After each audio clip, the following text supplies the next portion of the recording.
specific beliefs installed during the relationship. I'm responsible for others' emotions. My needs matter less than others' wants. I must earn love through performance. Setting boundaries is selfish.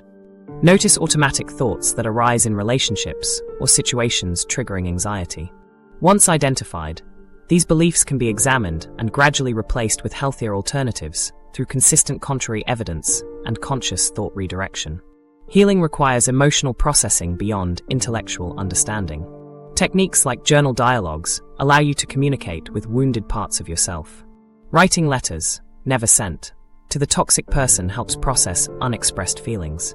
Somatic practices connecting mind and body address trauma stored physically rather than just cognitively, creating multiple healing pathways. Recalibrating your relationship. Radar prevents future toxic connections.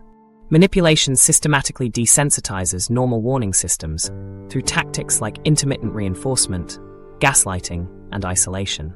Rebuilding involves consciously reprogramming these warning systems by strengthening your recognition of healthy versus unhealthy patterns.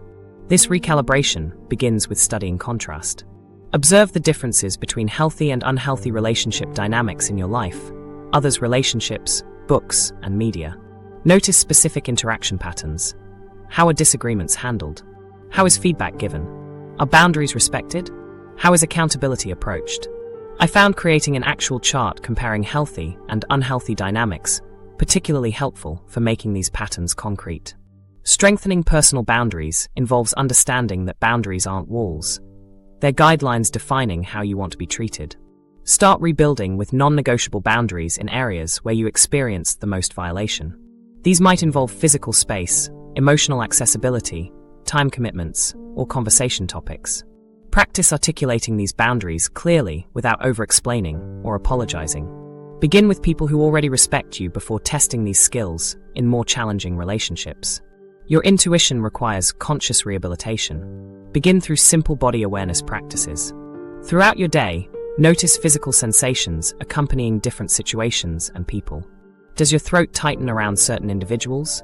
Does your breathing become shallow in particular conversations? These bodily signals often register threat or comfort before conscious awareness catches up. Tracking these responses helps rebuild trust in your intuition as a reliable information source. Developing internal validation creates significant protection against future manipulation. Toxic relationships foster dependency on external validation, making you vulnerable to anyone alternating between praise and criticism. Rebuilding involves practicing self-reference, checking in with yourself before seeking others' perspectives. Ask yourself, how do I feel about this situation? What do I think about this decision? What do I want in this moment? This strengthens trust in your perceptions and judgments. These rebuilding practices create a foundation for transformation in how you engage with the world. You participate in relationships from choice rather than need, discernment rather than desperation.